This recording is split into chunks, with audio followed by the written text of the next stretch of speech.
carbon trading is not, it's not just about what the impacts are going to be on the climate. You know, carbon trading obviously means more emissions into the atmosphere because they're not being stopped, they're just being offset. It's the impact of the offsets themselves.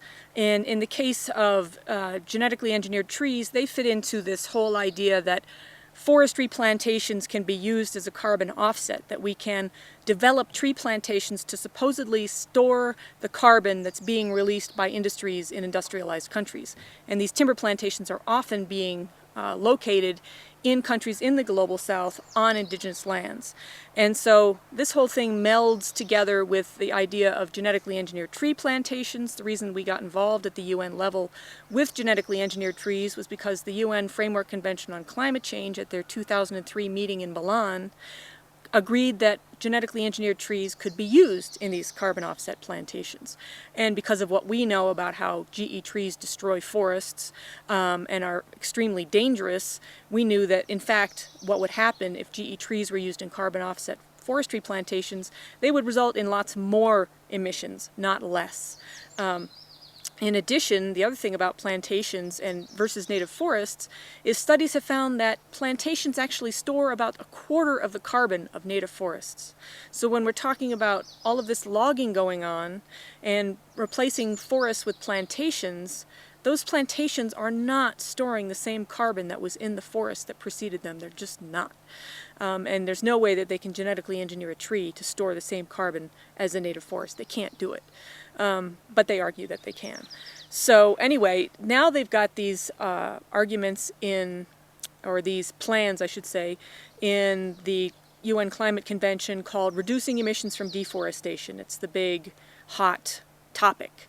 They are arguing that they want to stop logging, stop deforestation, and therefore stop the carbon emissions from going into the atmosphere. Logging annually contributes about 20% of carbon emissions. So it's clearly a problem, and it's clearly something that needs to be addressed, but not the way that they're talking about it.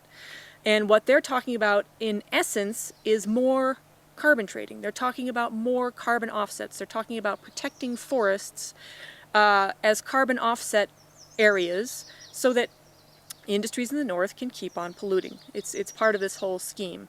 So, and it's even worse in some cases than what's already happening, because part of it, through the models that we've already seen implemented, involves taking over indigenous lands, which, you know, indigenous peoples have been the caretakers of the world's forests for millennia, and the places that still have forests are largely on indigenous lands, which means that the Reducing Emissions from Deforestation scheme is targeting indigenous lands.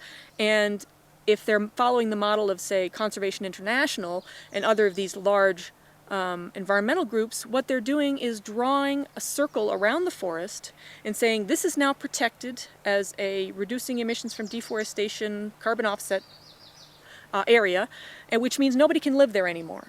Nobody can use that forest anymore because they might emit some carbon. They might cut a tree or they might light a fire. So we need to make this a human exclusion zone.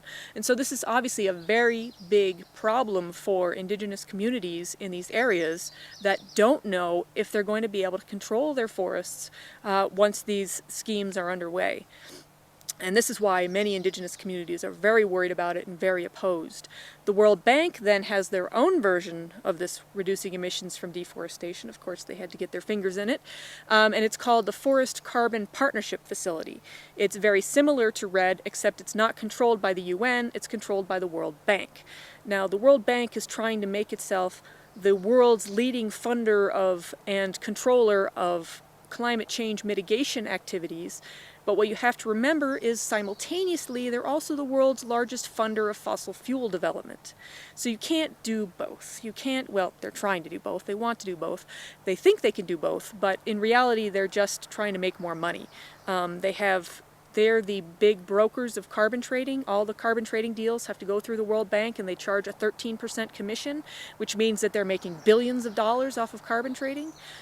This Forest Carbon Partnership Facility, it's the same thing. It's all about taking control of resources away from the countries in the south and turning over that control to industries in the north, which is what the World Bank has been doing since day one with their structural adjustment programs, their loans to countries, They're forcing countries to turn over their resources to repay these loans, of having, skyrocketing interest rates, basically being the world's loan shark, is what the World Bank does. And now they're trying to get into this reducing emissions from deforestation through their own forest carbon partnership facility, which is going to be extremely destructive to indigenous lands.